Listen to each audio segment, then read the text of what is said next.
ಕಲಬುರಗಿಯ ಪ್ರಶಾಂತನಗರದಲ್ಲಿ ನಿರಂತರ 1 ತಿಂಗಳಿಂದ ನಡೆದು ಬಂದ ಪವಿತ್ರ ಅಧಿಕ ಮಾಸದ ಶ್ರದ್ಧಾಭಕ್ತಿಯ ಧಾರ್ಮಿಕ ಕಾರ್ಯಕ್ರಮಗಳ ಸಮಾರೋಪ ಸಾವಿರಾರು ಭಕ್ತರ ಸಮೂಹದಲ್ಲಿ ನಡೆಯಿತು.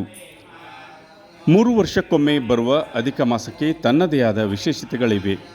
ಹೀಗಾಗಿ ಅಧಿಕ ಮಾಸವನ್ನು ಅತ್ಯಂತ ದೇವತಾ ಕಾರ್ಯಗಳ ಮೂಲಕ ತಿಂಗಳ ಪರ್ಯಂತ ನಿತ್ಯವೂ ಆಚರಿಸುವುದು ಸಂಪ್ರದಾಯ. ಅದರಂತೆ ಮೇ 17ರಿಂದ ಅಧಿಕ ಜ್ಯೇಷ್ಠ ಮಾಸದ ನಿಮಿತ್ತ ಶ್ರೀ ಪುರುಷೋತ್ತಮನ ಅನುಗ್ರಹಕ್ಕಾಗಿ ಪ್ರಶಾಂತನಗರದಲ್ಲಿರುವ ಹನುಮಾನ ಮಂದಿರದಲ್ಲಿ ಪ್ರತಿದಿನವೂ ಪವಮಾನ ಹೋಮ, ಶ್ರೀ ಸತ್ಯನಾರಾಯಣ ಪೂಜೆ ಹಾಗೂ ಸಂಜೆ 33 ದೇವರುಗಳ ನಾಮಗಳಿಂದ ಭಜನೆ ಹಾಗೂ ಪಂಡಿತರಿಂದ ಸಂಪೂರ್ಣ ಭಾಗವತ ಪ್ರವಚನ ನಡೆಯಿತು.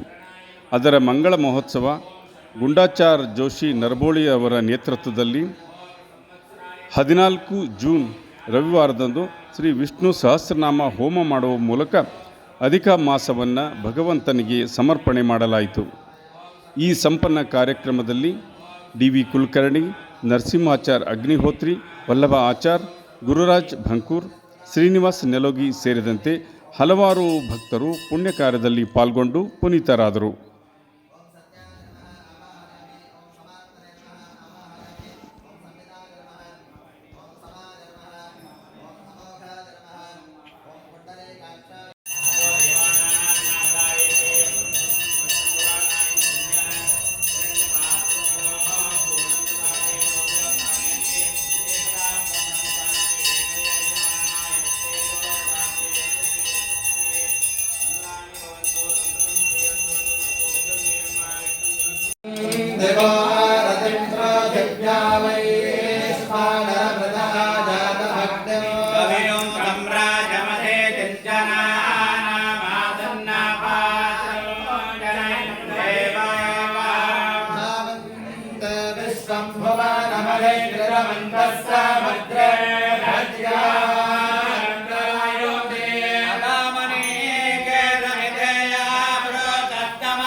ನಾಲ್ಕು ತಮಗೆ ನನ್ನ ಮನೆ ತಂದು ಕೊಡ್ತೇನೆ ರಿಟರ್ನ್ ಅಂದೆ.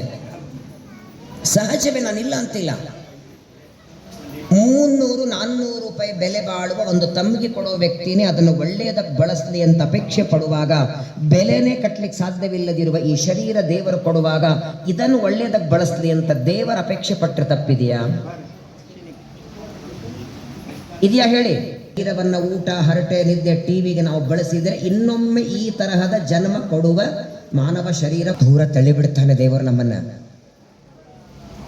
ಹಾಗಾಗಿ ಅವನು ಕೊಟ್ಟ ಶರೀರ, ಅವನು ಕೊಟ್ಟ ಇಂದ್ರಿಯ ಎಷ್ಟು ಚೆನ್ನಾಗಿಟ್ಟಿದ್ದಾನೆ, ಏನು ವ್ಯವಸ್ಥೆ ಮಾಡಿದ್ದಾನೆ.